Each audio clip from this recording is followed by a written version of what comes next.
Hello guys, Hoshi here. Welcome to the first episode of Character Buff Discussion. This time, the discussion will be about the latest buff for Fate Grand Order character, Merlin. In this video, I will cover Merlin buff, comparison between Merlin after buff versus Koyanskaya, new ideas for Merlin party. So, with all being said, let's go! Alright, so start things off with the buff is as follows. The first buff is 10% NP battery to the team. This means Merlin now has 30% party-wide NP battery. This buff might actually make Merlin usable in a multi-core setup. The second buff is add critical damage by 30% up to 50% on a party for 3 turns. Just to note, Merlin already has a 100% crit damage buff in his third skill, although it is only for 1 turn. In total, Merlin can potentially give you DPS crit damage buff up to 150%. If this is not broken, I don't know what is broken anymore, guys. So, let's compare how good is Merlin after buff with Koyanskaya now. Koyanskaya third skill provides you with 50% buster damage up for 3 turns and 50% critical damage up to buster card for 3 turns. While Koyanskaya provides 50% additional critical damage, you must remember that it is only for buster card. On top of that, Koyanskaya only provides the critical damage buff for all single target. Compare this with Merlin. He can buff crit damage up to 150%, and don't forget that it is not limited to a buster card. This makes Merlin better compared to Koyanskaya of Light in terms of doing crit damage.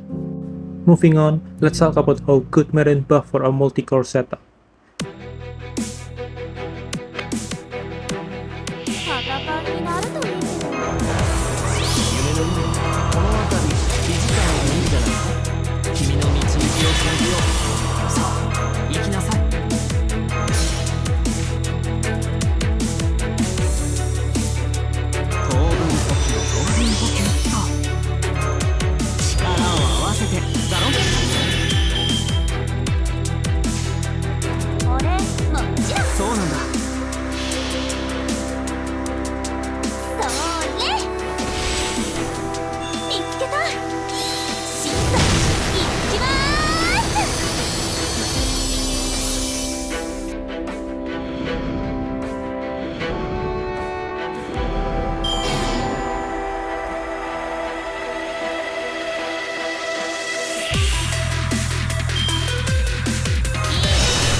シグリミスミニシャ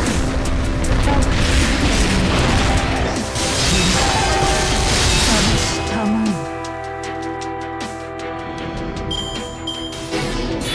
隣国はお気に召しまして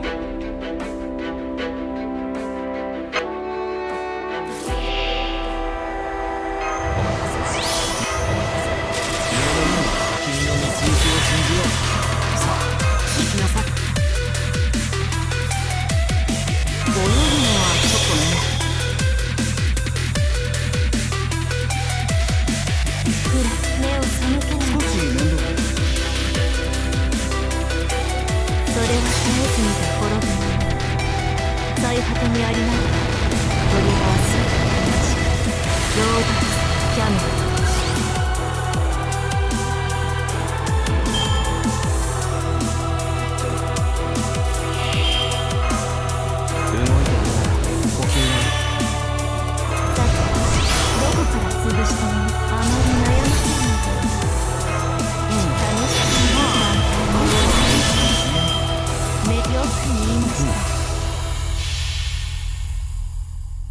慈悲だ神戸を垂れよ恐怖は希望もない何人トールにあたわず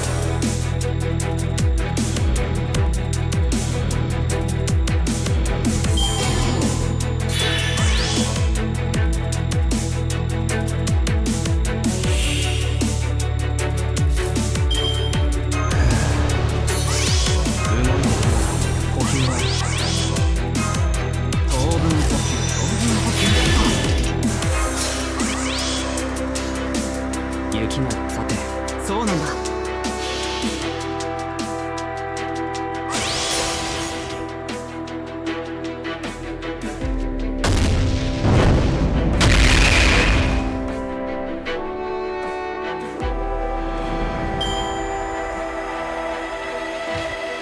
何を喜んでいるのです Overall, having a 30% party NP charge opens up many possibilities for Melian party. On top of that, with 50% party crit buff, you can just add critical damage on top of your NP damage, making your damage for its wave higher. I hope you enjoyed the video guys. Thank you so much for watching, and as always, I'll see you guys in the next video. Peace!